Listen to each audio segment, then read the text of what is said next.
दोस्तों अक्सर ये देखा जाता है कि एक्सीडेंटली या फिर ना चाहते हुए भी किसी की मृत्यु हो जाती है और अक्सर ऐसे मामले देखे गए हैं फैक्ट्रीज में जहां पर लेबर काम करती है या फिर जहां लोग काम करते हैं और एकदम से कोई घटना घटित हो जाए, कोई मशीन गिर जाए, ब्लास्ट हो जाए, आग लग जाए फैक्ट्री में या कुछ भी हो सकता है, उसमें कुछ लोगों की मृत्यु हो जाती है। जितने लोगों की मृत्यु हुई उनके साथ साथ कुछ लोग इंजर्ड भी हो जाते हैं, बहुत लोगों को कई तरह की चोटें आती हैं।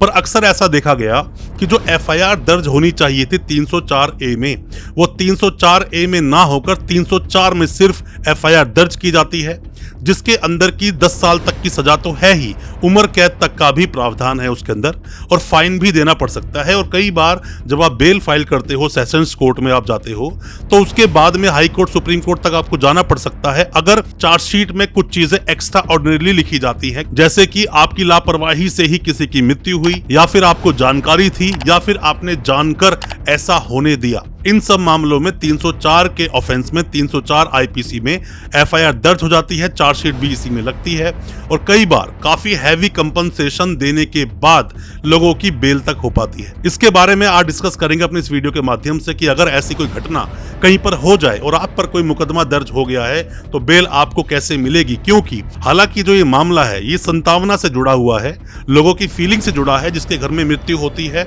वो अलग नजरिए सोचते हैं, पर जिसके साथ घटना हुई, जिसकी फैक्ट्री में घटना हुई, क्योंकि सिर्फ ये एक एक्सीडेंट था, तो ऐसे में उसको जेल रहना पड़ता है काफी वक्त तक।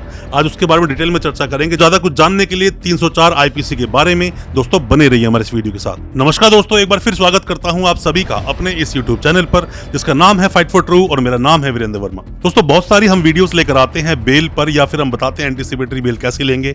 बहुत सारे ऑफेंसेस पर, एफआईआर पर, चार्जशीट पर हमने वीडियोस बनाई है। 304 आईपीसी पर वीडियो बनाने के लिए बहुत दिनों से आप लोगों के सजेशंस आ रहे थे, कमेंट आ रहे, तो हमने कहा इस पर वीडियो डिटेल में बना दें आपके लिए, क्योंकि 304A को समझने के लिए आप इतना समझिए कि उसमें कोई भी मामला जो हुआ वह एक्सीडेंटली हुआ, मतलब उसमें कोई ना इंटेंशन थी ना नॉलेज थी, और ऐसे मामलों में आपको पुलिस स्टेशन से ही जमानत मिल जाती है, जेल आपको नहीं जाना होता है।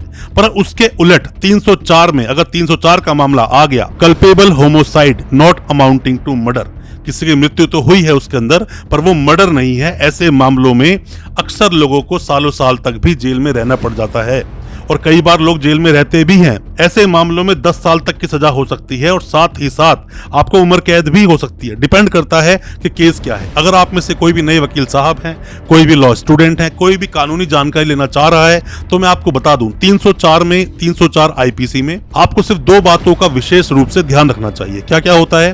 पहला तो है इंटेंशन, कि जिस भी इंसान की मृत्यु हुई उसे मारने की कहीं आपकी इंटेंशन तो नहीं थी।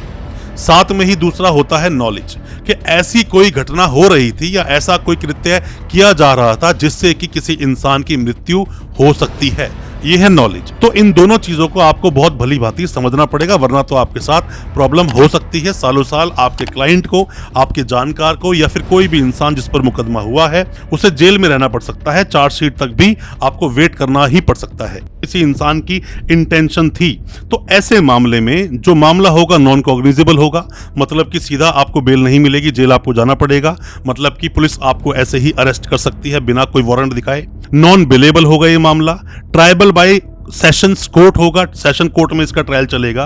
जो पनिशमेंट मिलेगी वो इम्प्रिजमेंट फॉर लाइफ हो सकती है, मतलब उम्र कैद हो सकती है, या फिर 10 साल की भी हो सकती है और फाइन भी लगाया जा सकता है। नॉन कंपाउंडेबल होता है ये ऑफेंस, मतलब कि इसमें कंपाउंड नहीं कर सकते। ऐसा नहीं कि इंटेंशनली किसी को आपने मार दिया, फैक्ट्री में ब्लास्ट करवा दिया, फैक्ट्री में मशीन गिरवा दी किसी के ऊपर या कटर से उसको काट दिया, बाद में आप बोलते हैं कॉम्प्रोमाइज कर लीजिए, ऐसा नहीं होगा। 304 आईपीसी में अगर इंटेंशन है तो कंपाउंड नहीं हो सकता। वहीं पर जो पैरा 2 बोलता है, मतलब कि जो दूसरा ऑप्शन इसका बोलता है जिसमें नॉलेज की बात आती है, अगर नॉलेज थी कि ऐसा कुछ होने से किसी इंसान की डेथ हो सकती है, कोई इंसान मर सकता है, किसी के साथ घटना हो सकती है, उसमें कई लोग मर सकते हैं, तो ऐसे मामलों में भी कॉग्निजेबल ऑफेंस होगा, मतलब कि पुलिस सीधा अरेस्ट कर सकती है इसके अंदर। साथ में ही नॉन बेलेबल होगा, ट्रायबल बाय सेशंस कोर्ट होगा, मतलब कि सेशंस कोर्ट में इसका ट्रायल चलेगा।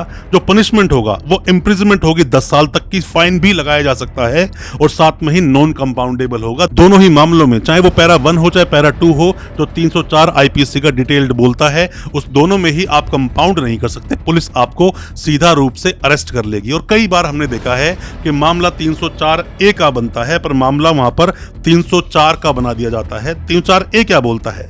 कॉजिंग डेथ बाय नेग्लिजेंस, मतलब नेग्लिजेंस से किसी इंसान की डेथ हो गई, कुछ लोग मर गए। पर 304 ऐसा नहीं बोलता, सिर्फ 304 आईपीसी में चीजें बदल जाती हैं। इसमें बेल लेने के लिए आपको कई बार ये बताना पड़ता है कि इंटेंशन थी या फिर नॉलेज थी या दोनों ही नहीं थी।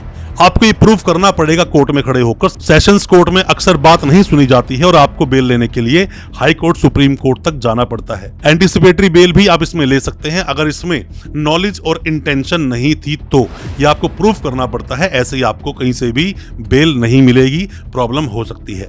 और कोई भी किसी भी तरह के डाउट अगर आपके दिल में है, कुछ भी सवाल है आपके दिल में किसी भी ऑफेंस को लेकर, किसी भी केस को लेकर, एंटीसिपेटरी बेल को लेकर, इंटरिम बेल या फिर रेगुलर बेल को लेकर, कमेंट बॉक्स में अपने सवालों को पूछे और नेक्स्ट वीडियो किस टॉपिक पर आप चाहते हैं ये भी हमें बताएं। हम उस पर वीडियो लेकर आएंगे और आपके सभी तरह के डाउट्स को क्लियर करने की कोशिश हम जरूर करेंगे। दोस्तों, उम्मीद करता हूं आज का हमारा वीडियो आपको अच्छा लगा होगा।